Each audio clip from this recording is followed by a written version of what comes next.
Have you ever noticed that things were a lot cheaper back in the day? Why was it so cheap back then? Well, wages were less and things cost less. Inflation is a general increase in goods and services. That is why ice cream in 1970 was 30 cents, but in 2025 it is $4.10. The goal of the Fed is to have a 2% inflation rate each year, which equates to a healthy economy. However, this rate will fluctuate and may not stay at a stable 2%. When you hear people complain of high inflation rate, it is because goods and services increase in price, but their wages stay the same. They can't buy the same things that they used to. If the inflation rate climbs higher than 2%, the economy has a quote fever. Now, what does inflation have to do with investing?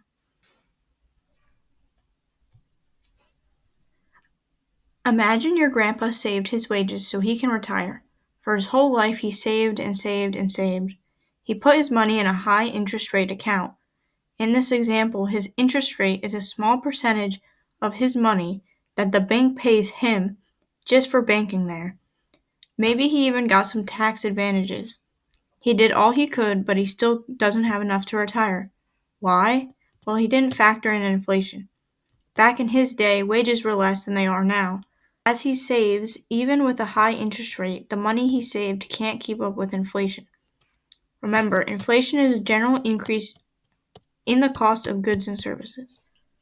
Investing is a way for you to beat inflation, and you can start investing at any age. Even if you are under 18, you can have a parent or legal guardian open a custodial account for you. Be aware, investing is not FDIC insured. There is risk to investing, but if you invest in the right things and are very patient, your money will grow. Investing is great for teens because they are still young. The younger you start investing, the more of an advantage you have because time is on your side. Build your wealth by letting your money work for you. Here are the steps to invest. First, get your parent or guardian to open a custodial brokerage account for you. Make sure you trust them and they have good skills with money because they will have access to your account. You will have to choose a bank to open the account with. Your parent or guardian will likely already have a bank account open with one of these banks, so you can go with what you know, or you can pick another bank. The second step is to save up to fund your account. If you are in high school and have an after-school job, make it a priority to set 20%, 30%, 40%, or maybe even 50% of your paycheck to just go into this investment and nothing else. If you don't have a job, you can use any birthday money or holiday money that you get from family or friends to start investing. There is no right time to invest, so just start when you can. Investing through dollar cost averaging can be very beneficial. Dollar cost averaging is when you invest regularly, so you can buy at different price points. The market is unpredictable, but by buying regularly, you can hopefully increase your number of shares and decrease the average price you pay for each share. Here's an example. Pretend Josh is a high school student who works consistently on Tuesdays and Thursdays. He decides to put 50% of his paycheck into his custodial account. When he reaches enough money to buy a share of the investment type he's interested in, he will buy it. Over the course of the year, Josh buys 12 shares, one each month. Each time he buys, it is a different price. However, the average that he spent on each share is less than what he would have paid if he, quote, bought in bulk. Step 3. Choose an investment. Depositing money into the account does not mean it is actually invested. In fact, all it is doing is just sitting there. Now that you opened your account and deposited money into it, you need to invest it. There are many things you can invest in. The best things to invest in for beginners are non-leveraged ETFs or index funds. These two are well diversified. This means that your money is spread out over many things to prevent extreme loss. ETFs and index funds attempt to follow what the S&P 500 is doing. The S&P 500 tracks the performance of the top 500 US companies. The S&P 500 is generally used to measure the health of the economy. For beginners, you should choose either an ETF or index fund that aims to track the S&P 500. Now, not all ETFs and index funds that track the S&P 500 are considered Good. What should you look for? AUM stands for Assets Under Management. An asset can be defined as any form in which wealth can be held. Think of your home, furniture, your parent or guardian's income, your clothes. If you add all of these up, a total. That total is everything you have. The AUM number is that same concept. It's how much money these firms have in total. The second thing you should look for is volume. Volume is how many shares are being traded. This number should be high because you want to be able to sell it when the time comes.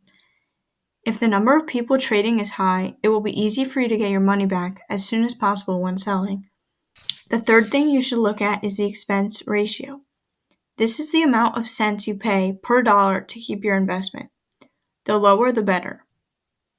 Experience is how long the ETF or index fund has been around. Has it been around at least 20 to 25 years? Or is it relatively new? The fifth is performance. Look at how well or poorly the fund has done over time. If this number is mostly in the green, then you are good to go. Here we are looking at an ETF on Yahoo Finance.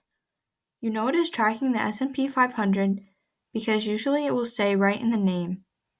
I'm not encouraging you to buy this one. This is just for educational purposes. Please do your own research before buying. The first thing we should do is look at the AUM number, yet it is not here. So instead we can look at net assets. Net assets can be compared to seeing only the good in people, whereas AUM can be seen as looking at the good, the bad, and the ugly.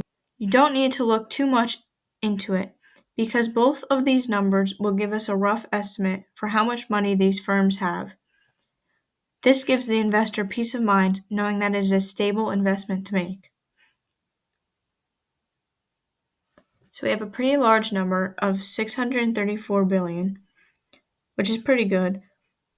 The next thing we want to look at is the volume. The volume is currently at about 52 million, which is also pretty good. When you invest, you want this number to be as high as possible. The reason is that when you would like to sell your investment, it will be very easy for you to do so because there's a lot of interest in what you bought. The next thing to look at is the expense ratio. The expense ratio is at 0.09%. It could be a lot better, but it could also be a lot worse. The next thing to look at is experience. So if I change the setting on the graph to show all, it will go as far back as 1993. So it is pretty reputable. Finally, you want to look at performance. So overall, it is in the green. If I change it to 1 year, it's also in the green, but it's only at 9.46% growth. Now, if I change it to the last 5 years, the investment grew 94.21%, which is great. It almost doubled. If you start at $218 and now it's up to $561. But look if I change it to 1 month. It is in the red, right? It decreased. Again, it is okay. You just need to be patient and wait.